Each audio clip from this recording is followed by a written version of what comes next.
Queridos especialistas en gerencia del talento humano, promoción 2021, muy buenas tardes. Hoy empezamos en un ciclo de ayudas mediadas por la tecnología que nos va a permitir a nosotros tratar de recuperar el tiempo perdido como consecuencia de esta crisis que nos está llevando el famoso COVID-19 o coronavirus. No más allá de eso, nosotros debemos cambiar un poquitico nuestra perspectiva y entender que es posible desarrollar aprendizajes mediados por la tecnología a partir de otras herramientas. Es como con esta clase de tips, de fichas de trabajo de apoyo didácticos y virtuales, vamos a desarrollar nuestro proceso de aprendizaje, que con el concurso de ustedes muy seguramente saldremos adelante de manera muy exitosa. Hoy me corresponde desarrollar a través de este micrositio una posibilidad de explicarles a ustedes cuáles son las etapas que se llevan a cabo en la medida en que se genera una vacante que tiene que ser cubierta por la organización. Solo recordar que el sistema de gestión humana en su subsistema de reclutamiento y contratación entrará a operar en la medida en que se genere una vacante. Antes, muy seguramente, cuando las condiciones económicas, sociopolíticas del país eran distintas, pues no era necesario que se generase una necesidad para que tuviéramos la posibilidad de contratar o vincular a alguien laboralmente. Pero en las condiciones que estamos viviendo, y más aún ahora con esta situación tan crítica, pues va a ser cada momento más complejo desarrollar este proceso. Quiero que entiendan entonces que la primera actividad que debe desarrollar el subsistema de reclutamiento, o mejor, esa llave, ese keyword que permite que ese subsistema opere, es que se genere una vacante. Esa vacante la llamaremos dentro del proceso necesidad de cubrir una posición. Al entender esta situación, que el subsistema opera o hace clic para poder desarrollar esta actividad y entrar en funcionamiento como un subproceso del gran macroproceso que se llama gestión humana, desarrollamos tenemos esa necesidad, esperamos la requisición o el requerimiento de ese talento humano que debe ser cubierto, que nosotros debemos ayudar a contribuir para ayudar a cubrir esa vacante, e inmediatamente empezamos a describir el puesto. En el caso en que el cargo sea nuevo, mucho más fácil porque partiremos de cero y empezaremos en un trabajo colaborativo con el jefe inmediato a describir cuál es el puesto, cuáles serán las funciones, cuáles serán las condiciones ergonómicas, etcétera, etcétera, que nos garantizarán que esa descripción sea lo más acertada posible para que el candidato que vayamos a seleccionar, una vez hemos efectuado la descripción de puesto, cumpla particularmente con esas condiciones de ese puesto descrito por competencias para que nosotros ayudemos a seleccionar el mejor candidato. ¿Quién lo hará? Pues talento humano con los especialistas, de la mano en algunos casos, y dependiendo del tamaño y la dimensión de la empresa, de personas que trabajan en desarrollo organizacional, que en la mayoría de los casos son ingenieros industriales y que conocen fundamentalmente de los procesos, pero también de la mano con talento humano del jefe inmediato, que será la persona que seguramente conocerá cuáles son las funciones que debe cumplir el individuo en ese cargo y cuáles serán esos procesos que ese cargo debe llevar adelante. Una vez descrito ese puesto, con todas las funciones, responsabilidades, actividades, tareas, procesos y subprocesos, empezamos a recabar la información necesaria para construir el perfil que va a cubrir ese cargo.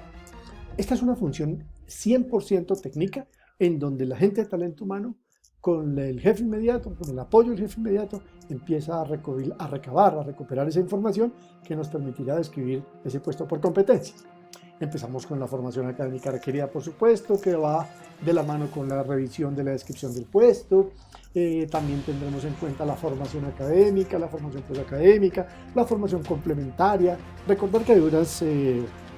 condiciones que no deben ser tenidas en cuenta, al menos para ser explicitadas de manera pública, si es que nosotros decidimos hacer una convocatoria pública, porque podemos estar transgrediendo la ley. Cosas como, por ejemplo, que sea restrictiva en género, que sea restrictiva en edad, cosas como esas que pueden hacer que una convocatoria, si estamos hablando del plano público, se caiga particularmente por violación de derechos fundamentales. Ahora, otra cosa es que en las organizaciones suceden cosas que todos seguramente sabemos y conocemos, y que para un cargo en particular la persona o el jefe inmediato determinado que tenga que ser una mujer la que cubre ese cargo, pues eso será de manejo interno de la organización, pero no se explicita públicamente. O cuando, por ejemplo, restringimos la cobertura de ese cargo o de ese perfil dentro de un grupo etario en particular, eso también podría estar violando la normativa con respecto a los procesos inclusivos y puede ser discriminatorio, y en un caso de una publicación de una vacante desde el punto de vista de la gestión pública, muy seguramente se caería porque estaría violando derechos fundamentales. Vamos a suponer que ya hemos definido claramente el perfil, que ese perfil seguramente está respondiendo a las exigencias de la descripción del puesto, y entonces ya tenemos una gran cantidad, un acervo documental lo suficientemente válido que nos permite hacer pública esa convocatoria. Entonces vamos a publicar esa convocatoria, ya miraremos más adelante cómo se desarrolla la convocatoria, lo vamos a explicar un poquitico más en detalle cuando entremos a tener la exposición de motivos de esta clase, que muy seguramente será el próximo sábado 20, y entonces yo les desarrollaré cuáles son esos procesos. Vamos a empezar a analizar cuáles son los candidatos, cuáles son las características de esos candidatos y si esos candidatos cumplen o se aproximan al perfil requerido, y qué pasa con aquellos que no cumplen o que no se aproximan o que definitivamente por las condiciones, dadas las condiciones de la situación económica, pues estamos recibiendo hojas de vida que muy seguramente no cumplirán y están muy lejos de cumplir con, digamos, con los perfiles requeridos por nosotros.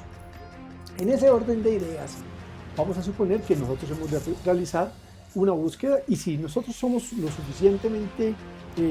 buenos gerentes y pretendemos mantener a nuestro equipo de colaboradores lo suficientemente motivado, pues podemos desarrollar dichas actividades a partir de, por ejemplo, una convocatoria interna, entendiendo que nosotros estamos completamente seguros de conocer las hojas de vida de nuestros colaboradores y que con los colaboradores que tenemos muy seguramente garantizaremos cumplir acertadamente con la descripción del puesto a partir del perfil requerido. Si es así, decidimos realizar una pesquisa interna, o si no, pues tendremos que abrir la convocatoria para que lleguen muchas más personas con un horizonte de posibilidades mucho más grande, y en donde vamos a tener la posibilidad de desarrollar actividades o tener una base de candidatos mucho mayor, mucho más amplia, que nos permita garantizar eficientemente el proceso de vinculación. Si suponemos que no hemos encontrado en el equipo de colaboradores internos para cubrir una vacante a partir de la convocatoria interna, no tenemos la cantidad ni la calidad de los potenciales candidatos que cubran esa vacante, pues seguramente tendremos que abrirla y hacer una convocatoria abierta, que tiene una gran ventaja, y es que llegará a muchas más personas, muchas más posibilidades de tener más candidatos en la organización, pero también tiene unas desventajas, y es que es mucho más oneroso, es mucho más demorado, puede inclusive ser mucho más costoso, pero además tiene otra mucho más importante, y es que puede afectar la motivación del equipo de colaboradores cuando decide la gente de talento humano que no encontró dentro de los colaboradores internos la posibilidad de cubrir esa vacante. En ese orden de ideas hemos recibido muchas hojas de vida, y si recibimos muchas hojas de vida, pues tenemos que tener varios procesos de filtro que garanticen que nosotros, haciendo una selección adecuada de sus candidatos y siendo muy eficientes en el manejo de los costos que tenemos que invertir en este proceso, no solamente costos en términos de recursos, sino en tiempo y en términos de eficiencia de ese proceso, vayamos a garantizar la selección de ese mejor candidato. Seguramente hacemos un proceso de filtrado, hacemos una primera revisión de antecedentes, y ese proceso de esa primera revisión de antecedentes nos va a permitir identificar si vamos orientados por el buen camino o si por el contrario los candidatos que nos están llegando y que nosotros tenemos que filtrar muy eficientemente a partir de un proceso que les voy a contar, nos va garantizando que vayamos por el camino correcto, o si estamos empezando a desperdiciar no solamente tiempo, sino dinero muy valioso para la organización. Efectuada la primera revisión de antecedentes, desarrollamos una cosa que se llama tamiz preliminar. Y ese tamiz preliminar no es otra cosa más que el primer comparativo que vamos a hacer